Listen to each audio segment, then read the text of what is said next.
that were given prominence in this week's pullout of the Financial Standard. The Financial Standard is a newspaper that is a pullout in the Standard newspaper that comes out every Tuesday, and it gives highlight to a lot of stories that are making headlines in the world of business. Now let me give you a bit of perspective on what took prominence. The puzzle of rising bills despite cheaper power sources. An untimely upward review of electricity tariffs has denied consumers some much-needed relief. Of course, that is in page 3 of the Financial Standard. Now let's take a look at the main story, the short story of Kenya's microlenders.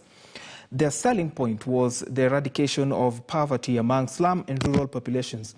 But their game plan, marked by predatory lending, unraveled. First, leaving a social crisis in their wake. The story of how people have now been subjected to debts that are heavy to pay. Of course, that is given prominence. It is on page 4 and 5 of the Financial Standard. It is a splash right there, a story by Dominic Omondi. And of course, the puzzle of rising bills despite cheaper power sources, the story that is on energy, which has formed a very heated conversation right here in Kenya, of course, in the recent past. And then unrelenting U.S. sanctions on Iran's tea party for Kenyan exporters.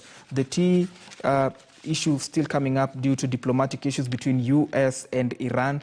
And finally, let's take a bit of U.S. story still. Biden to focus on trade enforcement after years of Trump tariff stance. Of course, that and so much more on opinion pages right there by X and Iraqi. Vital lessons from Kenya's 44th tribe is talking about the Indian Kenyans. Of course, all those stories, put together, anecdotes of very good analysis of financial issues, the business world, put together for you on this week's pullout of the Financial Standard in the Daily Standard newspaper. Do grab a copy, of course, to get so much more of that.